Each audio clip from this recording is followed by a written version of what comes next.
أعوذ بالله من الشيطان الرجيم بسم الله الرحمن الرحيم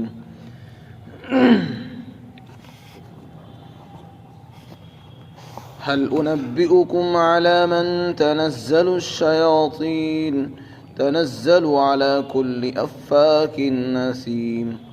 يلقون السمع وأكثرهم كاذبون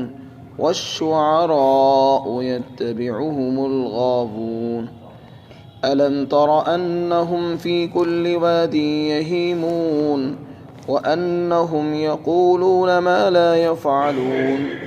إلا الذين آمنوا وعملوا الصالحات وذكروا الله كثيرا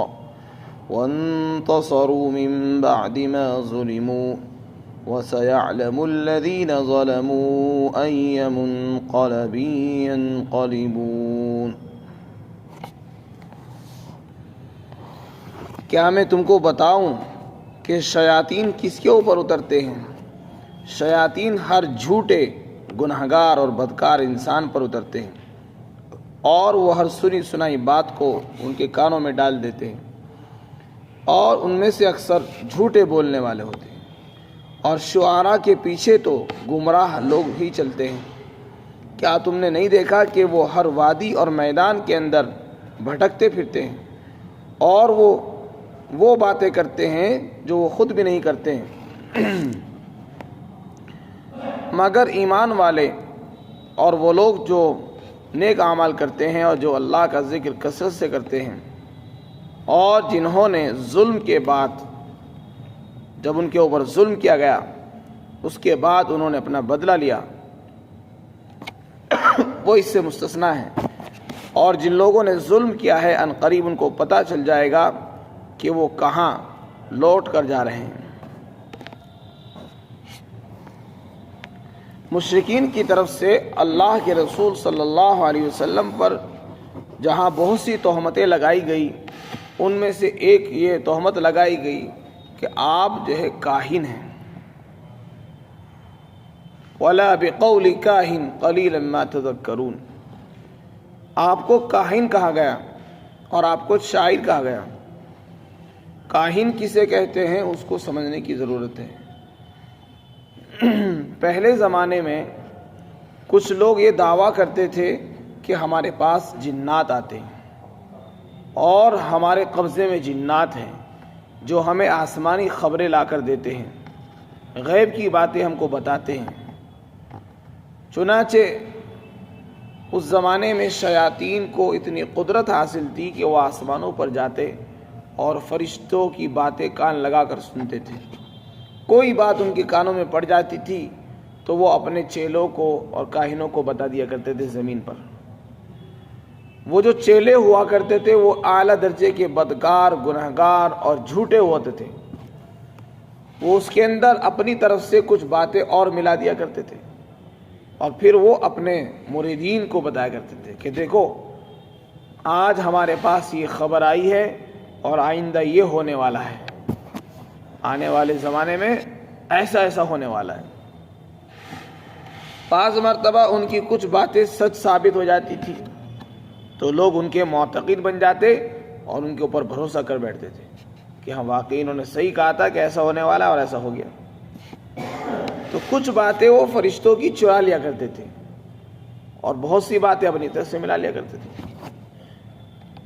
آج بھی اس طرح کے لوگ ہوتے ہیں، تو ان کو کاہن کہا جاتا تھا۔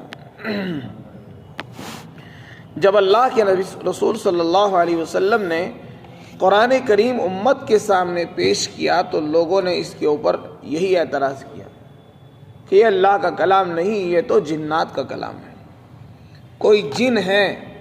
جو ان کے پاس آتا ہے، وہ ان کو سکھا دیتا ہے اور یہ ہمیں وہ قرآن پڑھ کر سنا دیتے ہیں۔ تو معلوم یہ ہوا کہ یہ اللہ کا کلام نہیں ہے، انہوں نے کسی جن کو اپنے قبضے میں کر رکھا ہے۔ وہ جن آتا ہے اور ان کو کلام سنا جاتا ہے اور وہ ہم کو بتا دیتے ہیں اور ہمارا بیوقوف بنا رہے کہ اللہ کا کلام ہے، نعوذ باللہ من ذالک۔ تو اس کا جواب دیا گیا تھا کل کہ رسول اللہ صلی اللہ علیہ وسلم ایک پاکیزہ انسان ہے، نبی ہیں، معصوم عن الخطا ہیں۔ شیاطین اور جنات ان پر نہیں اترتے جیسے کہ پیچھے بھی کہا گیا، فرمایا شیاطین جو ہے وہ پاکیزہ لوگوں کے پاس نہیں آتے، شیاطین تو خود گناہگار ہیں، جھوٹے ہیں، وہ جھوٹے لوگوں کے پاس زیادہ جاتے ہیں، بدکار، فاسق اور فاجر لوگوں سے دوستی رکھتے ہیں۔ بھلا نبی کے پاس شیطان کیسے آئے گا؟ اور اس کے اندر اتنی ہمت کہاں ہے کہ وہ اللہ کا کلام چرا کر نبی کو بتائے؟ شیطان تو خود توحید کا دشمن ہے، قرآن میں سراپا توحید ہے، ایمان ہے، آخرت کا بیان ہے، اور شیطان اس کا مخالف ہے۔ تو یہ تو سوچتے کم از کم کہ قرآن میں سراپا توحید کا بیان ہے اور شیطان توحید کا مخالف ہے، بھلا وہ توحید کا مضمون کیسے پیش کر سکتا ہے؟ تو اس کا جواب دیا گیا شیطان جو آتا ہے وہ تو فاسق اور فاجر گنہگار لوگوں کے پاس آتا ہے، وہ نیک لوگوں کے پاس نہیں آتا۔ اور دوسری بات بیان فرمائی کہ وہ جو بھی سنی سنائی باتیں ہوتی ہے وہ ان کے سامنے ڈال دیتا ہے، اور اکثر اس میں سے جھوٹی باتیں ہوتی ہیں۔ پھر ایک اور اعتراض تھا ان کا، انہوں نے کہا کہ یہ شاعر ہیں، آپ کو شاعر بھی کہا گیا، تو اللہ نے فرمایا وما علمناہ الشعر، ہم نے آپ کو شعر نہیں سکھایا، نہ ہم نے آپ کو شاعری سکھائی ہے۔ یہ شعر کا الزام اس لیے دیا گیا چونکہ اس زمانے میں شعر و شاعری کا بڑا غلبہ تھا، بڑا زور تھا۔ شعر کہتے ہیں ایک خیالی کلام کو جو حقیقت پر مبنی نہیں ہوتا، اس میں خیالات ہوتے ہیں، غیر تحقیقی مضامین ہوتے ہیں، اور انسان اپنی خیالی دنیا کے اندر باتیں کرتا ہے، تشبیہات، استعارات سے کام لیتا ہے۔ اللہ کے رسول صلی اللہ علیہ وسلم نے جب قرآن کریم پیش کیا تو لوگوں نے اس کو بھی شعر سے تشبیہ دی کہ جیسے شاعر نئے نئے کلام پیش کرتے ہیں، نیا نیا کلام پیش کرتے ہیں، اشعار لے کر آتے ہیں، اسی طرح حضور بھی کلام پیش کر رہے ہیں۔ تو اس کے بارے میں فرمایا کہ دیکھو شاعر جو باتیں کرتا ہے وہ خیالی ہوتی ہیں، جن کا حقیقت سے کوئی تعلق نہیں ہوتا۔ عام طور سے شعراء کا یہی دستور ہے کہ ان کا کلام غیر حقیقی ہوتا ہے اور خیالی ہوتا ہے، اور ان کے پیچھے چلنے والے جو لوگ ہوتے ہیں وہ کوئی صحیح لوگ نہیں ہوتے، وہ بھی گمراہ قسم کے لوگ ہوا کرتے ہیں۔ تو شعراء کو مقتدا وہی لوگ بنائیں گے جو خود بھٹکے ہوئے ہوتے ہیں، گمراہ ہوتے ہیں، جاہل ہوتے ہیں، ان پڑھ لوگ ہوتے ہیں، وہ شاعروں کو اپنا بڑا مان لیتے ہیں۔ نعوذ باللہ اگر اللہ کے رسول شاعر ہوتے تو آپ کے پیچھے چلنے والے نیک لوگ نہ ہوتے۔ حضرات صحابہ اکرام کی جو مقدس جماعت آپ کے ساتھ لگی ہوئی ہے وہ ان پڑھ نہیں ہے، وہ گمراہ نہیں ہے، بلکہ وہ ہدایت پر ہیں۔ قرآن نے ان کے بارے میں شہادت پیش کی ہے، ان کے بارے میں رضی اللہ عنہم کا ان کو لقب دیا، اللہ ان سے راضی ہو گیا۔ تو شعراء کا کام تو یہ ہے کہ ان کے پیچھے غلط لوگ لگتے ہیں، ان کو اپنا بڑا مان لیتے ہیں۔ تو حضور شاعر کیسے ہو سکتے ہیں؟ آپ کے پیچھے لگنے والے لوگ تو سب صحیح ہیں، ایمان والے ہیں۔ مفسرین نے لکھا ہے کہ جب یہ آیت شریفہ نازل ہوئی تو صحابہ میں بہت سے صحابہ شاعر تھے، جیسے حضرت حسان بن ثابت رضی اللہ تعالی عنہ، حضرت عبداللہ بن رواحہ، حضرت کعب بن مالک، اور بھی بہت سے دیگر صحابہ شاعر تھے اور اپنے اعلیٰ درجے کے شاعر تھے۔ وہ حضرات روتے ہوئے آئے کہ یا رسول اللہ، شعراء کے بارے میں یہ آیت نازل ہوئی والشعراء یتبعہم الغاوون، اور اس میں تو ان کی برائی و مذمت بیان کی گئی ہے، ان کو برا بھلا کہا گیا ہے، اور ہم بھی اشعار پڑھتے ہیں تو ہم تو اس کے مستحق ہو جائیں گے۔ آپ نے ان کو تسلی دی اور یہ فرمایا کہ دیکھو قرآن کا آخری جملہ پڑھو، اسی آیت کے اخیر میں پڑھیے کیا ہے، الا الذین آمنوا وعملوا الصالحات۔ اس میں جو استثناء فرمایا گیا ہے اس استثناء کے ذریعے سے اللہ تعالیٰ نے بتا دیا کہ شعر و شاعری مطلق غلط نہیں ہے، شعر و شاعری علل اطلاق غلط نہیں ہے، بلکہ اس کی کچھ اقسام ہیں وہ غلط ہیں اور کچھ اقسام اس کی صحیح ہیں۔ مطلب یہ ہے اگر کوئی شاعر اللہ کی شان میں اشعار پڑھتا ہے اور حقیقت پر مبنی کلام پیش کرتا ہے، رسول اللہ کی شان میں، آپ کی تعریف میں نعتیہ کلام پیش کرتا ہے اور دین کی حمایت میں اسلام کی حقانیت کو بیان کرتا ہے اشعار کے اندر،